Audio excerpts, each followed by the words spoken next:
August is shaping up to be a massive month for the Nintendo Switch, with heavy hitters arriving pretty much here from beginning to end. Now, while many of my most anticipated, they do close out the month, stick around for those, I'm not seeing a single week without a game I want to check out. So today I have 20 games for you all and even one massive free update.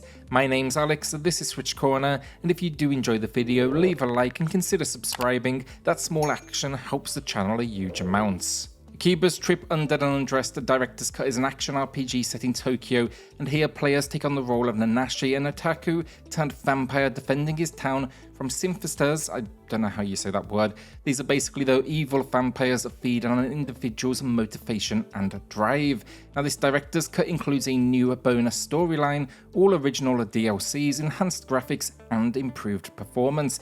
Now, I played the remaster of the original on the Switch and it had its problems, but I did see the potential as the combat was fun and I generally just loved the world, so I'm hoping now this sequel it can deliver. Now, this mature rated game then has a physical release as well, so check the pinned comment for an Amazon affiliate link if you do want to support the channel directly, and it's $10 more than digital, but it's a day one edition with goodies like postcards and the soundtrack.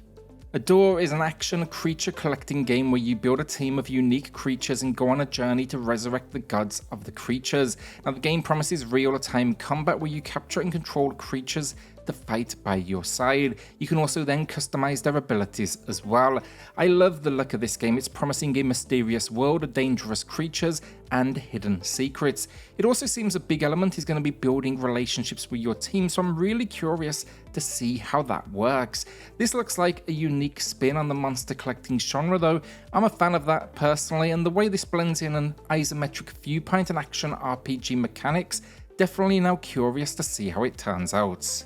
Tiny Thor is a retro-inspired 2D action platformer where you play as a tiny version of Thor who must use his hammer to defeat enemies and solve puzzles or to become a respected god. It promises tight controls, fast-paced action, and I'm loving the 16-bit style that they are rocking. It's also out on Steam as well, and it currently sits at a 9 out of 10, though more recent reviews they have been mixed. It looks perfect for handheld play to me though, and now I'm just curious to kind of see how difficult the game is. Gigabash is a kaiju-themed arena brawler where you can battle as giant monsters from all over the world. The game features a unique combat system that allows you to use your monster's abilities to destroy your opponents and the environment. Now, of course, it features multiplayer, and that's support for up to 4 players, both locally and online. And the idea in this world is monsters have taken over and you are on the human side, with characters influenced think by Godzilla and Power Rangers. I reviewed this on PlayStation Corner, I will link that down below. I did generally enjoy it, but it was maybe a little lot longer than it needed to be. This though, it's kind of just a question now of how is the performance. Broforce Forever is a quick mention then, but this is a free update. I'm a fan of this game, so I wanted to give it a quick shout out. It's adding 6 new characters, 10 new levels, additional modes, fixing up a few bugs and even making some improvements. If you have this on your system already, watch out for that update. And if you don't own the game already, I'd say watch out for a sale, as I'm guessing they're going to want to promote this, and that's typically the easiest way to get people on board. Wrestlequest is a pixel art RPG where you create your own wrestler and embark on a journey to become the champion. Now, the game features a unique combat system that combines wrestling moves with RPG elements. You can also interact with real-life wrestling legends such as Macho Man Randy Savage and Jake the Snake Roberts. It is set then in a fantasy world inspired by the history of professional wrestling, and as you explore this world, you're going to need to train, learn new moves, and build relationships with other wrestlers. You'll also need to compete in matches to earn your way to the top. Loving the look of this game, high on my most anticipated games in August, and I'm really hoping for big things. It's such a good combination of wrestling meets RPG that I'm surprised it's not actually been done before. Legend Bowl is a retro-inspired American football game that brings back the classic gameplay of the 8-bit and 16-bit eras. The game promises simple yet addictive gameplay where you control the team on the field, but also manage them off the field as well. So for example, the drafting and finances.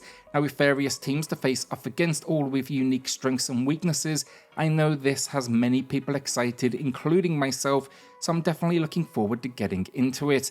I loved a game called Retro Bowl on the Switch, and this kind of appears to be a step up from that. 30XX is a roguelike action platformer that combines the classic gameplay of Mega Man with modern roguelike elements. The game features a fast-paced combat system, various weapons and abilities, and procedurally generated levels. You can also play the game with a friend in co-op mode, and it's set in a post-apocalyptic future where robots have taken over and you must now defeat them and restore order. Loved the original 20XX, and this has been out on Steam now for a while with glowing reviews, so I can't wait to get hands on. It's definitely another one of my most anticipated for the month. Bokura is a 2-player puzzle adventure game where you explore a mysterious world together. Now it says it features a unique gameplay mechanic where each player sees a different version of the world, so curious to see how that works because it's not on the eShop yet, but surely you can't share a screen if you're seeing 2 different versions of the world. My presumption here is it would be online support, but no confirmation as of yet. The worst case scenario I'm imagining would be the same household and 2 Switches, but that brings a whole host of problems as well in my opinion, like the question, would we need 2 copies of the game, or will it include some form of a friend pass so we can invite others to join us? I'm loving the look of it, I just need kind of more information I guess, so yeah, let's see how it all works out. Stray Gods is an action role-playing musical set in a modern fantasy world inspired by Greek mythology. The game features a unique combat system that combines turn-based combat with musical numbers. That's something I didn't expect to see. You can also interact though with a cast of colourful characters, each with their own unique songs. It is set then in the city of Athens, where the gods of Olympus, they have been banished, and you, as a mortal hero, you must travel to different parts of Greece to restore the gods to their rightful place. It's another one that's piqued my curiosity. I love RPGs, love music, so this could be a real winner, but how it works at this point really is anyone's guess. I will be checking it out though, that is for sure. Moving Out 2 is a physics-based moving simulator where you and your friends work together to move furniture out of houses, and the game features a variety of new levels, new furniture, new gameplay mechanics, and also the inclusion of online play for up to 4 players. Now, I was a fan of the original, but the inclusion of online could be an absolute game changer. I'm also curious to see what else has changed. I'm expecting more of the same, but I will be there. I just like the style of these games, especially when they throw in online functionality. This also gets a physical release to the Amazon affiliate link. It is in the pinned comment if you are interested. Shinobi Non Grata is a 2D action platformer set in a world inspired by 80s anime and cyberpunk. Can't imagine the story will get a huge focus here, but this is a dystopian future where robots have taken over the world, and of course you are fighting back. It is retro in style, and I'm hoping this one is going to be extremely challenging. It also promises a few different modes as well, a story, challenge, and multiplayer, which I didn't expect to see, so I'm curious to see how that multiplayer works. Vampire Survivors is a 2D survival game where you must survive for as long as possible by killing enemies with an attack that acts automatically. It is a simple but addictive gameplay loop where you can collect power-ups to increase your damage and survivability as you navigate waves of enemies. You can also then unlock new characters as you do progress through the game, and I played this myself on Xbox, I loved it, and it's been long overdue on the Nintendo Switch. I think this will be one of the biggest games of August, and I can't wait to have it personally in handheld for my Nintendo Switch. Die After Sunset has my attention as well. I love the visual style, bright and colourful, even if it does maybe lean into a Fortnite vibe a little too much in my opinion, but overall I'm a sucker for third-person shooters, and that's exactly what this is. However though, with this one it is also an action roguelike where the Earth is under attack from aliens and you are now out to save the day. It appears the idea is that we are leading the resistance against this enemy force, so I'm curious, is that just kind of in the narrative, or will this actually be a gameplay element? I imagine this game though, it's going to be a lot of running, gunning and powering up, and that is just fine if they can keep things entertaining. Bomb Rusher Cyberfunk is promising to be a stylish 3D action game set in a vibrant future city where you play as a young graffiti artist who must battle rival crews and the police to become the best in the city. It's all about tricks and combos, but like many, I'm just hoping for something here that feels like Jet Set Radio, a criminally forgotten game that deserves more love in 2023. I'm also hoping here for a killer soundtrack as well, because for me, that's really going to be the defining point. In my opinion, that's just kind of makes the world memorable, I guess. It's all going to be about the attitude. Shotgun King, the final Checkmate, is a turn-based strategy roguelike game where you play as the Black King who has been abandoned by his army. You must now use your shotgun to defeat the White King and his army while also avoiding being checkmates. The game features a variety of levels, each with its own unique challenges, and you'll also unlock new weapons and abilities. I suck at chess personally, so I'm curious to see how much knowledge, if any, is needed, but I think it's a great concept overall, and it's definitely, it's piqued my interest enough to be a day one purchase for me. Blasphemous 2 now, and then here we're getting to the portion of the video where some of the heavy hitters are released, and I cannot wait for the remaining 5 games today. This is the sequel to the critically acclaimed 2D Metroidvania release, and it's set in the same world as the first game as we see the return of the Penitent one. It promises new mechanics, new weapons, and new ways to customize and improve our skill sets. This one is also getting a physical release, which is great to see because the original was limited print only, and now it is just incredibly expensive to pick up, so it actually may be worth jumping on this one early, though I would guess it's going to be getting a much bigger print run. My affiliate link though for those interested is in the pinned comments. Samba de Amigo Party Central is the next entry in a series I honestly thought was long forgotten, but it was great to see it coming back, and the concept is really simple. Shake maracas in time with the music across varying difficulties and follow a slew of different actions and poses that do pop up on screen. It was great fun back in the day, and I actually got hands on with this new release at the Anime Expo, and it seems it's lost none of its magic. The only issue I did have was that it didn't always read a few of my actions, but that could easily be down to the fact I was in a busy environment. I'll be jumping on this one at day one. It's also available physically as well, so again my affiliate link is below.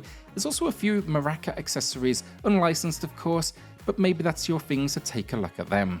Sea of Stars is probably the biggest game of the month for me personally, an RPG turn-based from the team behind The Messenger, and it's set within the same world. Now I covered the demo on the channel and I did have a few smaller issues, but mainly I walked away excited, so find that video in the pinned comments. It looks visually stunning though, the gameplay mechanics were solid, and I'm now just looking forward to getting into the story, because here we're controlling 2 children who combine the powers of the sun and the moon to perform eclipse magic, and that is the only force capable of fending off the monstrous creations of an evil alchemist known as the Fleshmancer. Rhapsody Marl Kingdom Chronicles is a remastered collection of 2 classic JRPGs, that's Rhapsody A Musical Adventure and Rhapsody the Queen of the Fairies. Now these games, they follow the story of Cornet, a young princess who must save the world from an evil force. It's actually a blend of turn-based combat and then rhythm-based gameplay. This is another one I got hands-on with recently, and I liked what I saw, but it was just a very small sequence, so I didn't really have enough to drop a dedicated video around it. Like I said though, definitely enjoyed what I saw. I explored a very small location, combat looks fun, and it for sure just feels and looks old school, but that's not a problem when it is a classic that's finally getting a release in the West. It's also then getting a physical release as well, a deluxe edition, and that comes with a mini art book and poster, and again, my affiliate link is in the pinned comments. Trine 5, A Clockwork Conspiracy is our final game of the video. I've been a big fan of this series on the Switch now, and I cannot wait to check out this latest entry. While they rarely change up too much from entry to entry, the core mechanics are just so good. It's just, one of the better puzzle platformers out there. I strongly recommend them. Here though, we are out to save the world from the mysterious Clockwork army, and it is promising some additions like a new combat system, so I'm curious to see what that is going to be all about. It's also getting a physical release, so again my link is down below, but if you've never checked out this 2.5D world, it is well worth your time whether you are playing in solo or in multiplayer. And that is the video down. What have I missed? What are you excited about this month on the Switch? Let me know in the comments. With that, hit subscribe, join us here for reviews, deals, news and lists daily, and I'll see you all in the next video. Thanks everyone.